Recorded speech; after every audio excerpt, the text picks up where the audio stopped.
Agora, se vemos no ministério, à medida que está ascendendo, do mesmo modo que estamos crescendo até chegarmos a um dia perfeito, uma igreja perfeita.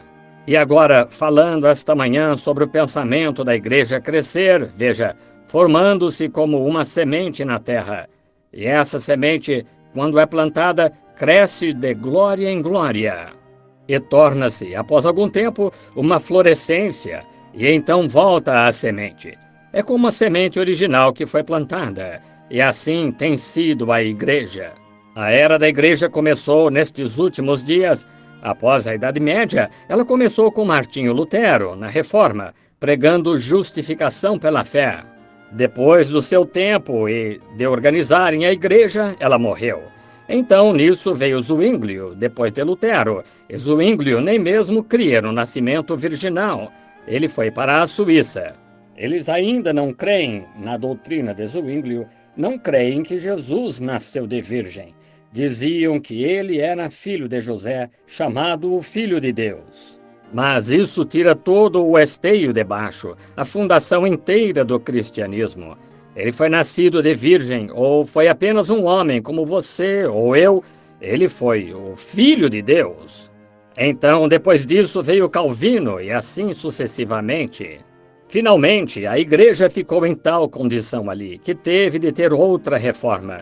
E Deus enviou João Wesley com uma mensagem de santificação, limpeza do Espírito. Então ele, Whitefield e muitos deles prosseguiram na grande reforma e Asbury.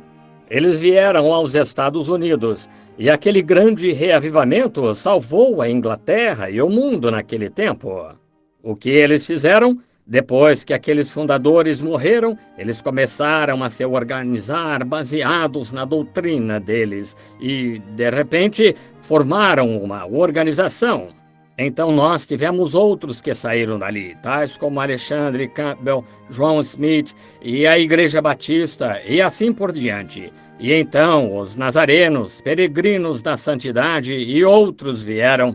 E então veio a grande reforma novamente, Pentecostes, saindo dessas organizações com a restauração dos dons, falando em línguas, cura divina, grandes milagres e sinais ocorreram. Isso prosseguiu por longo tempo. Faz cerca de 58 anos agora que o Espírito Santo começou a cair na velha Rua Azusa, na Califórnia, aqui nos Estados Unidos, onde ele começou a cair, um grande tempo veio. Então, o que os pentecostais fizeram? Um fez para si uma organização. Um disse, ele virá num cavalo branco, outro numa nuvem branca. E lá se foram eles em organizações e se separaram, rompendo sua fraternidade entre as pessoas. E do mesmo modo que Israel, pouco sabia Israel que quando eles estavam clamando a vitória na margem do rio, eles estavam somente a 4 dias de viagem, cerca de 40 milhas de distância da terra prometida.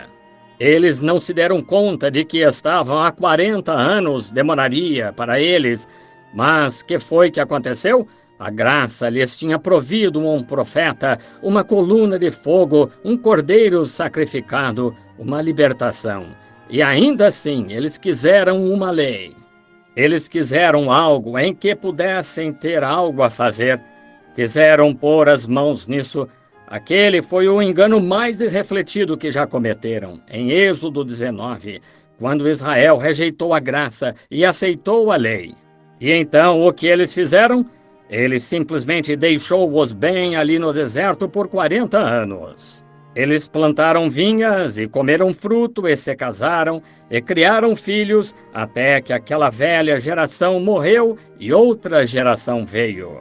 40 anos mais tarde, e nem bem estavam a 40 horas de distância. Porém, tiveram de esperar por 40 anos antes de atravessarem. Então, um novo líder surgiu, Josué, e eles entraram na terra com o novo grupo. Agora, eu penso que é um tipo muito bonito aqui que encontramos.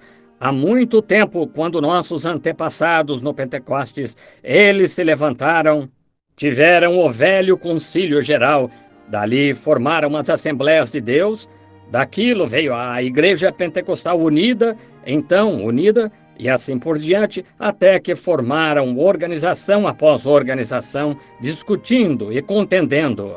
Deus simplesmente deixou-os ficar ali mesmo, casar, criar filhos, falar em línguas, gritar no Espírito.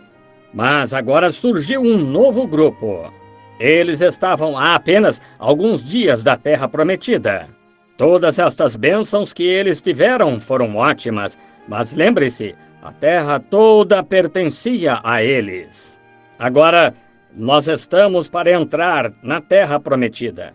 Assim, que o Senhor nos ajude enquanto consideramos estas coisas. Está vendo?